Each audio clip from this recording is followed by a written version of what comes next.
Imagine this. You're sitting across from her at a small table, the room humming with low music and clinking glasses, and for once you're not trying to impress. You're not reaching for stories, you're not flexing your resume, you're not telling jokes you rehearsed.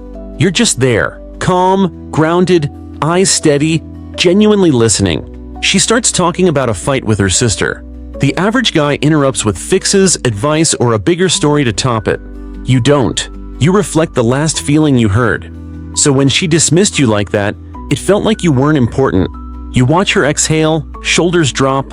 In that moment, attraction flickers. Not because you agreed, not because you entertained drama, but because you made space for her to be understood without losing yourself. Listening isn't passive. It's control without force. It's the quiet power of a man who doesn't need to dominate the air to own the frame. Most men fail here because their ego panics in silence. They rush to fill the gap, chase validation with words, and accidentally center the conversation on themselves. That's when women test you. Some will talk in loops to see if you'll chase the meaning. Some will share a subtle insecurity to see if you weaponize it later. Some will mention an ex to measure your emotional stability. Your job isn't to debate, solve, or perform. Your job is to show you can tolerate emotion without flinching, track the thread beneath the words, and ask one incisive question that moves things forward. That's leadership, and leadership is attractive. Here's the emotional trap. She withdraws mid-story, glances at her phone, answers with one-word replies, goes cool. Your nervous system screams, "Say something, prove you're interesting." If you chase, you fail the test. If you perform, you broadcast insecurity. The pattern is withdrawal as control. Reduce attention, watch you scramble. Why it works is primitive.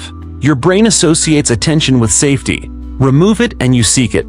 The cost is ugly. You overshare, oversell, and overinvest, then resent her for the performance you volunteered. The shift in awareness is simple. Attention is currency. You do not spend more than you receive. You mirror the pace of investment, not the intensity of your anxiety. Tactics, not theory. First, use the 90-10 opener. For the first 15 minutes, aim to speak 10% and ask clean, open prompts like, "What made that matter to you?" Drop the word why early.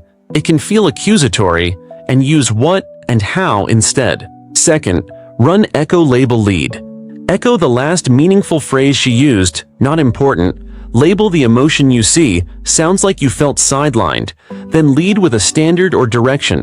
I value people who address things directly. Is that how you usually handle conflict? Third, the 2-beat pause. After she answers, count 1, 2 in your head before you respond. She will often add what she really meant in the space you created. That second layer is where trust and attraction forms. Watch for manipulation markers. Story bait. She drops a jealousy trigger, another guy, a wild party, just to check your composure. Cue recognition. Notice the spike in your chest, then keep your tone neutral. Answer like this. Got it. Sounds like you enjoy attention. What kind feels good versus messy? You refuse the hook and redirect to clarity. Rapid topic switching. She hops from drama to drama, never sitting in one. Don't chase the chaos. Say, hold on. If we stay with the first thing, what did you actually need there? You tighten the frame. Strategic silence. She goes cold after an affectionate moment. Don't fill space with reassurance. Match pace, not mood. Continue observing, hold eye contact, then propose a simple action. Let's grab a walk. If the vibe stays murky, we'll call it early. You're not desperate for a specific outcome. You're committed to a clean process.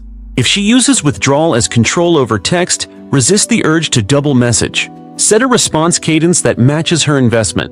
If she replies in hours, you reply in hours, without attitude. If she cancels last minute twice, say, "Let's try another time when your schedule settles," and disappear. Indifference is not punishment, it's self-respect. If she breadcrumb flirts but dodges plans, stop playing anchor. Offer one solid plan once. Tuesday 7 p.m., tie on Main. Join if you're in. No equals no. Silence equals no. Move on. Clear men are rare. Rare is attractive. Stop doing interviews. Stop pitching your identity. Stop teaching her. She doesn't need another coach. She needs to feel what life is like near your center. Listening well is the demonstration. It shows patience, presence, and discipline.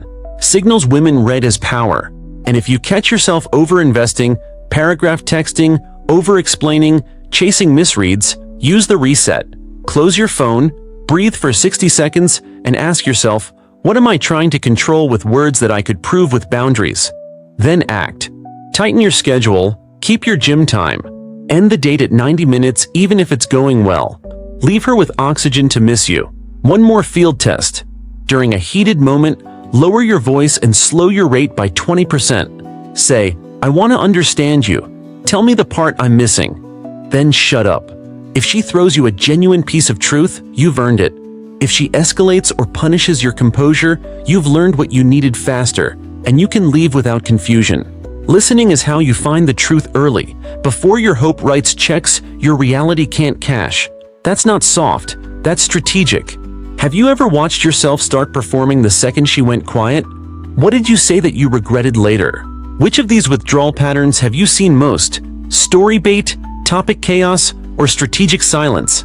What would change in your dating life if you matched investment instead of chasing it? You think listening is nodding along until it's your turn. Real listening is a stress test. It reveals whether you can hold frame when emotions rise, whether you can separate signal from noise, and whether you respect yourself enough to choose clarity over chemistry. Picture this. She's venting about work. There's a coworker who doesn't respect boundaries, a manager who doesn't get it, a swirl of unfairness. The average guy sympathizes, agrees with everything, and becomes a yes-man therapist. It feels supportive, but it's actually weak. You're trading your discernment for approval. Instead, you track facts and feelings separately. I'm hearing two things: the boundary crossing and the lack of support. Which one actually stings more? She'll pick one. Now you're leading the conversation to its spine. Men who can slice chaos into choices are rare.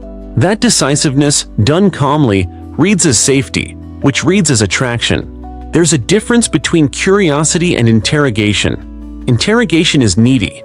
It tries to force intimacy. Curiosity is patient. It earns intimacy.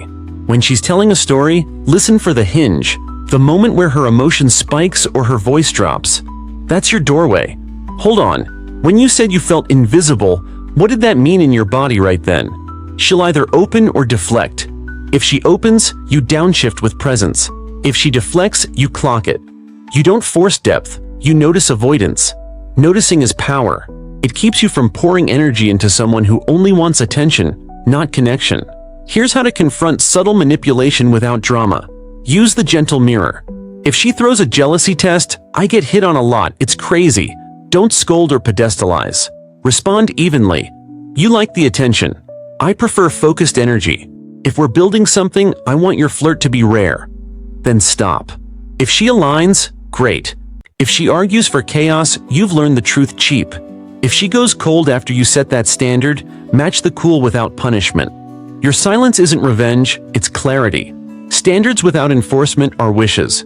You enforce with behavior, reduced availability, cleaner invitations, no follow-up when she declines. That restraint is magnetic, because it shows you won't betray yourself to keep her comfortable. When she uses withdrawal as control, the trap is over-explaining. You'll want to submit a legal brief defending your vibe. Don't. Use the one-line boundary. If the energy flips, we can pause and try another day. Then end the interaction. No essays. No just to clarify. The man who can walk away from ambiguity is dangerous, in a good way. He isn't trying to win arguments, he's guarding his center. And if she circles back days later pretending nothing happened, you don't resume at full access. You requalify. Happy to catch up. What changed on your side? If she can't answer with self-awareness, you keep it light and brief. Field-tested framework for dates. Begin with movement, not confinement. A short walk before you sit filters nervous performers from present partners. While walking, ask one story of origin question like, what's a decision you made in the last 2 years that you're proud of? Listen for internal versus external drivers. If everything is about appearances, status, envy, revenge, note it. That's high drama fuel. When you sit, run a 90-minute cap. End well even if you feel the spark. The cap signals abundance and discipline.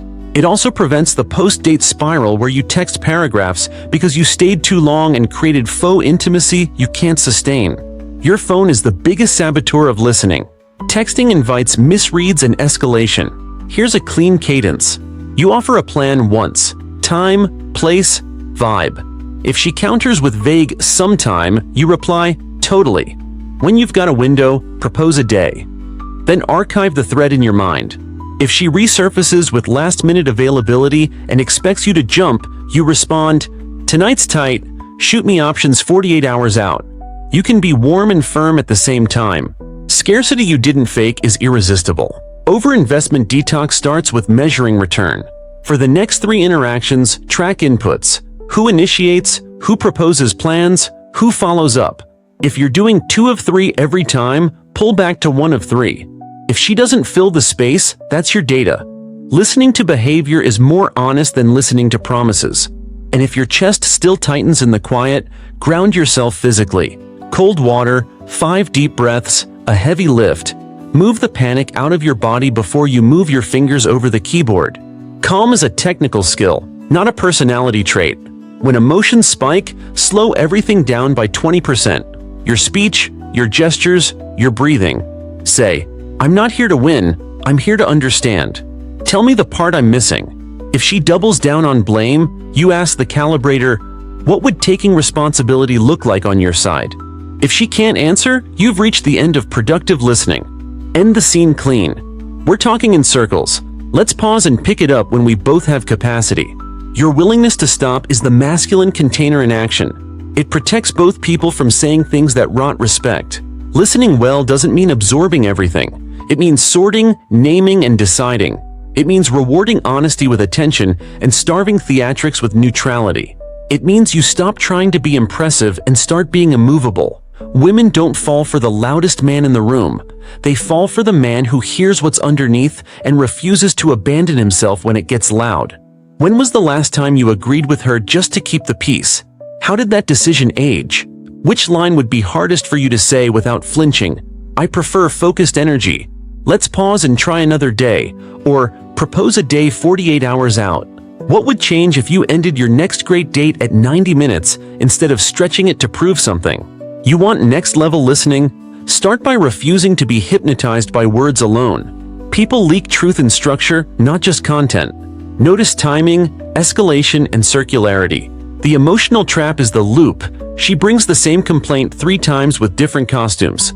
New names, same grievance, 0 responsibility. Why it works? Your empathy gets weaponized. You start troubleshooting, hoping that if you finally say it perfectly, she'll calm down and connect. The cost is quiet resentment and self-betrayal. You become her emotional janitor. The shift is ruthless triage. Not every feeling deserves equal attention. You sort stories into 3 buckets. Information, not actionable, you just witness. Negotiation, mutual needs, you coordinate. And boundary, repeated disrespect, you enforce. If a story hits the boundary bucket twice, stop analyzing and start acting. Here's a surgical framework that keeps you strong and attractive. Name, clarify, contract. You name what you see without accusation. We've circled this twice. You clarify the need. What would better look like in a sentence? You contract a behavior or outcome. I can do X, I won't do Y. If she dodges the contract, she's choosing drama over progress. You don't punish, you pivot. Reduced access, shorter calls, dates with a hard stop. A man who knows his bandwidth and protects it radiates authority. Let's talk elite cues. Trauma dump tests appear early. Rapid oversharing combined with urgency. You're the only one who gets me. The trap is to play savior. It ties your worth to constant rescue. Instead, hold the line. I want to know you beyond the chaos. Let's pace this. If she respects pacing, you've got potential. If she frames pacing as abandonment, you just saved months. Projection flare. She accuses you of intentions you haven't shown. You'll probably ghost me like everyone. Don't defend endlessly. Use proof over promise. Here's my cadence. I reply daily when we're building. If that works, great. If not, no hard feelings. Gaslight flags. The facts change when feelings change. Your anchor is receipts. On Tuesday you said X and we agreed on Y. Has something shifted? You're not debating reality, you're inviting accountability. If accountability is impossible, attraction dies with dignity. Listening tactics that flip the frame. Run the 5% rule. Only reflect the top 5% of what she said. the part with real emotional leverage. Example: she talks 5 minutes about work politics, but the hinge was, "I felt small." You mirror only that. Small how? Depth without drowning. Then use the silence window. After a vulnerable share, give 10 seconds of full, relaxed silence. Most men sprint to reassurance. You breathe. If she can sit in the silence, she's partner material. If she panics and picks a fight, her nervous system runs the show. You're not her regulator, you're her mirror and her option. On dates, practice listening drills that sharpen attraction without neediness. The callback seed. Early on, notice a micro detail, her coffee ritual, a word she overuses, and later connect it to values. You double-check the order. Detail matters to you. She feels seen at a level beyond looks, rare and addictive. The decision ladder. When she's stuck between options, don't pick for her. Shape the choice. If the goal is cozy conversation, A wins. If we want energy, B. Which adventure? You respect her agency while providing structure. That's masculine containment without control. Overinvesting men think more effort equals more intimacy. Wrong. Matching investment is how you build respect. Try the contact ratio reset. For 1 week, you initiate once for every 1 time she initiates. If she falls off, you don't manufacture momentum. Use the exit with grace. Enjoyed the spark? Seems like our timing or priorities don't match. Wishing you the best. You'll be stunned how often clean exits create delayed attraction. Clarity is an aphrodisiac because it's rare. When conflict hits, the most attractive move is specific responsibility paired with specific requests. I interrupted twice. That's on me. I'm committing to finishing your sentences in my head before I speak. What do you want from me when we hit a hot spot? If she answers with a behavior you can perform, great. If she asks for mind reading or total availability, you decline. I can give you presence, not perfection. Choose. You're not performing, you're partnering, or you're leaving. If she uses sex-adjacent teasing to steer power, heavy flirting, then cold shoulder, you don't beg for consistency. You establish the standard of continuity. I enjoy playful energy. I also like congruence. If we heat it up, let's not ice it the next day. If you need slow, say slow. If you want off, say off. Directness either stabilizes the vibe or exposes the game. Both outcomes save you time. Finally, listen to yourself. After each interaction, run a 2-minute debrief. What did my body feel? When did I edit truth? What boundary did I enforce? You are building a man who can hear reality, not just hope. That man is rare. Rarity is attractive, first to yourself, then to her. Where have you been the emotional janitor? Cleaning up messes to feel needed. Which bucket do most of your recent conversations fit? Information, negotiation, or boundary? What one-line contract could you use this week that would instantly raise the quality of your connections? You want to know why listening well is rarer and hotter than charisma? Because listening at a high level requires restraint under pressure. Anyone can be attentive when it's easy. The test is when she starts mixing signals. Warmth on Monday, distant on Wednesday, affectionate in person, flat over text. That's intermittent reinforcement, the casino pattern that hooks the insecure. The trap is you respond to the dips with more effort. Longer texts, surprise plans, late-night reassurance, trying to earn back the high. What you don't realize is that your listening has shifted from discerning to chasing. You're no longer hearing her. You're negotiating with your own anxiety. The fix is technical. You collapse the variable schedule. You lock your cadence. You reply inside the same window you did when things felt good. You keep plans, keep sleep, keep the gym. When she dips, your cadence doesn't. That consistency is a flex. It says, my life doesn't wobble because your mood does. Women who seek a partner feel safe. Women who seek control get bored and leave. Perfect. Here's a surgical read for subtext. When a woman says, I don't know what I want, believe the information, not the hope. Your move is not to decode harder, it's to simplify the arena. Sounds like you're unsure. Let's keep it light and see if clarity shows up. Then you actually keep it light. Shorter dates, no late-night emotional marathons, zero future talk. If she tries to pull intense intimacy without responsibility, long vulnerable calls at midnight, then vague on plans, you flip the frame. We can keep the deep stuff for when we're building something. For now, let's just enjoy the moment. You're not punishing depth, you're protecting it.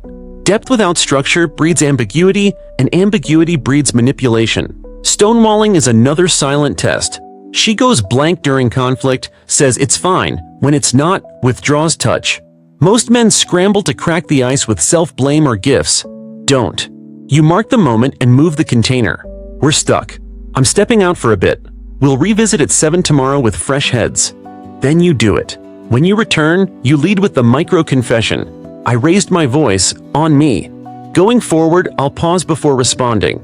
Then you make one clear request. When you shut down, say time out, not I'm fine. If she can't agree to that micro change, you just learn the relationship's ceiling. Future faking is sweet poison. Talk of trips, babies, dreams, but no movement on next week. Your ears should perk the second you hear far horizon talk before near horizon clarity. The intervention is the nearest true step. Cool vision. For this week, are you free Thursday 7 to try the new spot? If the near step doesn't land, you downgrade the weight you give the far talk to 0. That's not cynicism, it's sanity. Words are weather, behavior is climate. You live in the climate.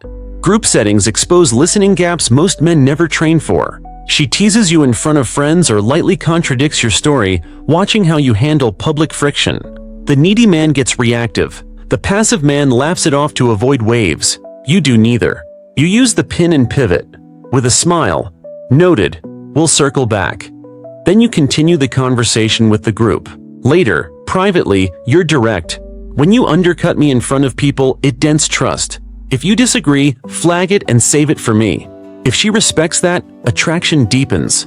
If she frames your request as controlling, you just met the part of her that trades respect for attention. You exit sooner and cleaner. If she uses intimacy as leverage, hot when she wants reassurance, distant after you hold a boundary, you refuse the trade. Listening well in bed matters too. You keep affection available, but unlink it from negotiation. I'm affectionate because I want to be, not because we agree. If we're off, we talk it out. We don't ration touch to steer outcomes. Then you hold the line. If scarcity is her tool, it loses power when you won't buy.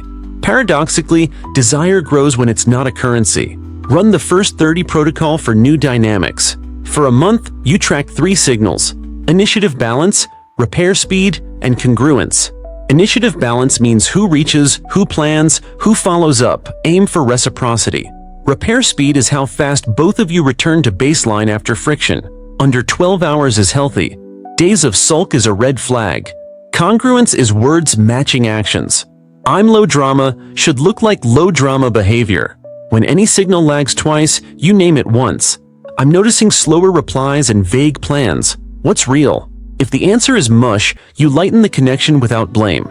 You don't need permission to calibrate access. Advanced field drill. When she shares a pain point, ask for the movie scene, not the essay. Take me to the exact 30 seconds it peaked. She'll either show you real data, tone, words, environment, or float in abstractions. The data lets you respond to reality. The abstraction keeps you lost. If all she has is fog, accept the fog and stop building castles in it. Fog is information. You can't drive fast there. You'll be tempted to play therapist when your empathy is high. Don't. Therapists get paid. You will get drained. Replace analysis with standards. I care about your feelings. I also care about patterns.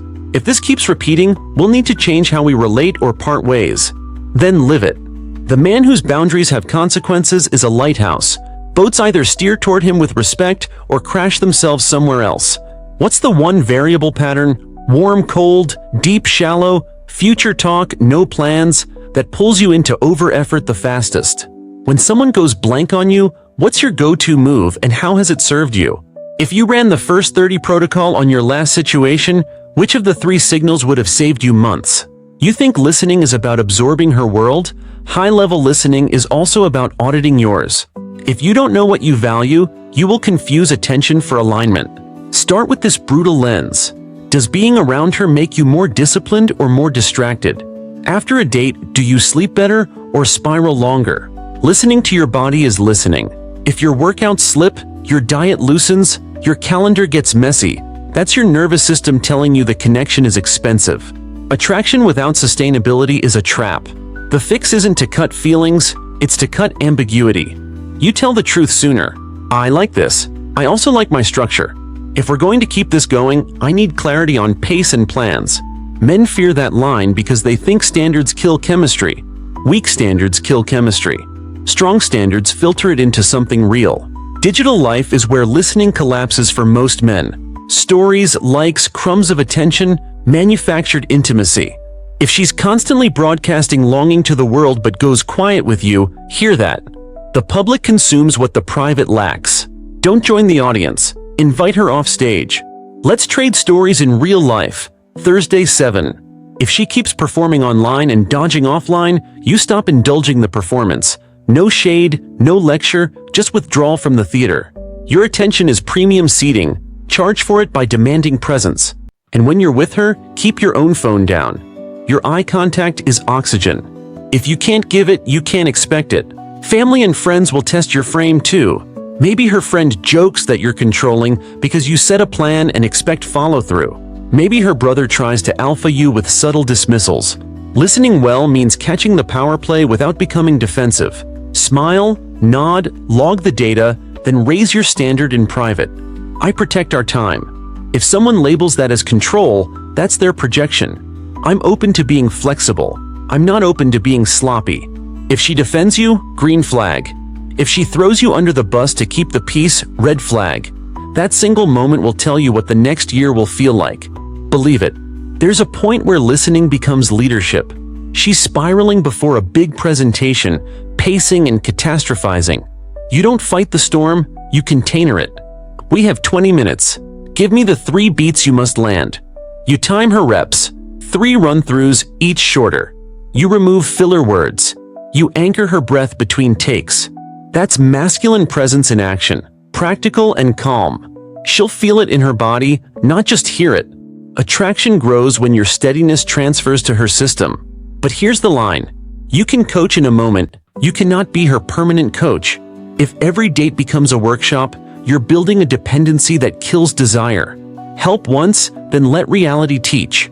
Advanced manipulation, the earn me after I devalue you dance. She withdraws affection after you set a boundary, then offers a mini reward when you chase. You'll feel the urge to over-explain your good intentions, to plead your case in the court of her mood. Don't. Your closing argument is behavior. Hold the boundary. Normalize space. Enjoy your life. When she returns to warmth, you don't jump back to baseline. You walk, you don't sprint. Happy to reconnect. Let's keep it simple and see if the vibe stabilizes. If she can't tolerate consistency without a control hit, you're not compatible. That's not pessimism. That's precision. Listening drills that sharpen your edge fast. The paraphrase limit. When she finishes a share, reflect it in 1 sentence of 15 words or less. If you can't, you didn't track the core. The disagree. Kindly. Once per date, disagree with something small. Movie taste, restaurant choice, without apology. I'm a no on that one. Let's try this instead. If she can't handle miniature friction, she'll never handle real conflict. The secure tease. Lightly call out a pattern with humor that carries respect. You do that eyebrow thing right before you negotiate. Noted. If she laughs and stays close, she can play. If she bristles and punishes, score it. None of this is performance, it's diagnostic listening. Now the hardest truth, sometimes the most attractive listening is to stop listening. Not in spite, in sovereignty. When the stories repeat, when responsibility is perennially outsourced, when affection becomes a scoreboard, you exit. You don't ghost if there was depth. You close with a clear statement of pattern. We've cycled the same issues. Withdrawal after boundaries, future talk without near action. I'm choosing relationships where clarity is mutual. Then you disappear completely. Not as a tactic to pull her back, as a commitment to your own signal. You are training your nervous system that leaving what diminishes you is safe. That training changes your vibe permanently. You stop clinging, you start selecting. Your masculine edge is not loud, it's lucid.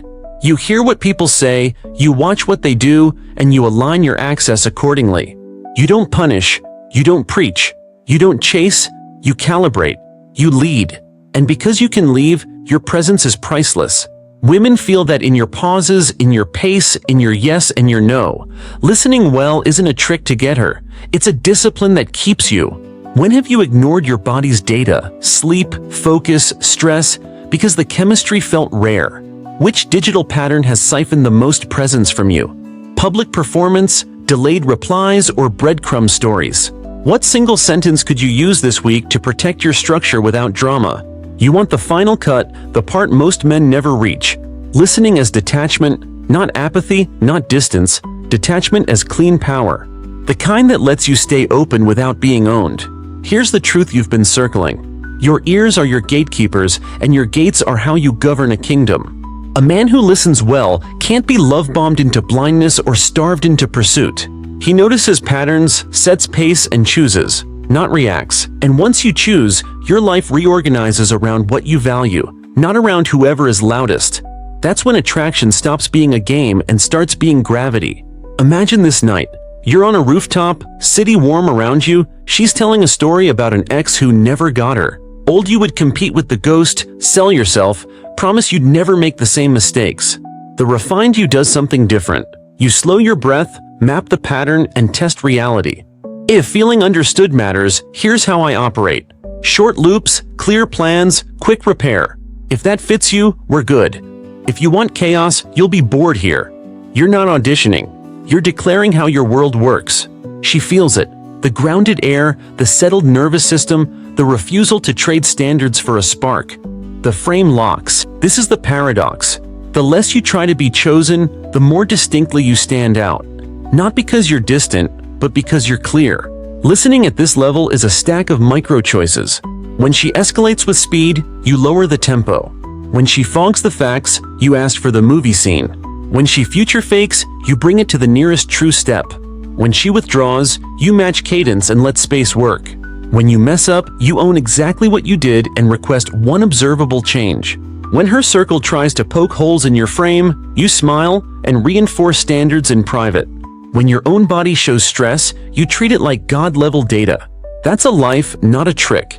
It's a signal that says, my attention has a cost, my calm has a price, earned access only. Detachment is not the absence of feeling, it's the absence of bargaining.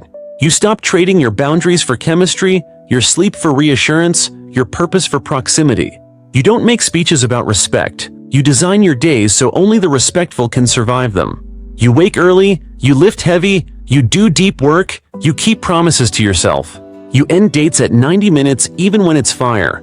You leave on a high note because you're not trying to squeeze security out of an evening. You hold eye contact without grasping for outcomes. That relaxed certainty is rare. Rarity is attractive. Attractive turns selective. Selective becomes sovereign. This is also where you stop rescuing.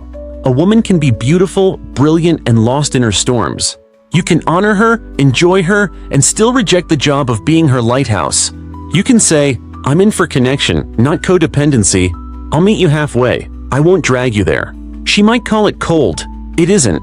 It's protective, for both of you. Desire withers under obligation. Respect dies under martyrdom. You are not dismissing her feelings. You are refusing to monetize them. Real listening hears the request beneath the emotion and answers with the right currency. If the request is effort you can give, you give it. If the request is your center, you decline. You'll feel the old pulls. Prove yourself, fix everything, chase the dip. That's when you practice the hardest sentence in dating. No rush. No rush to label it, to escalate, to repair what time and calm will heal, to decode a person who hasn't decoded themselves. No rush keeps you out of traps built from your own urgency. It also exposes who can't tolerate calm. Good. The ones who can handle your pace will find you, and you will recognize them. Consistent energy, congruent words, clean repair, no scoreboard. And if it ends, and sometimes it will, you won't shatter or spiral into cynicism. You'll run your 2-minute debrief, log the signal that mattered, and upgrade your standard. You'll let the loss pass through you without rewriting your worth. You'll go back to the gym, back to the work, back to the life you cultivated before she arrived. Not as a rebound, but as a rhythm. Because you never left yourself to begin with. That's what all of this has been training. To hear without absorbing, to care without clinging, to choose without pleading. When you can do that, you are ungameable. So here's the razor you carry forward. Reward honesty with attention, reward consistency with access, reward accountability with depth. Starve manipulation with silence, Starve chaos with pace. Starve ambiguity with boundaries. Keep your cadence. Keep your word. Keep your center. She will either rise to meet you or reveal she was never meant to stand beside you. Either way, you win, because you didn't lose yourself trying to keep something that couldn't keep you. She didn't break you. She revealed what you were too afraid to protect.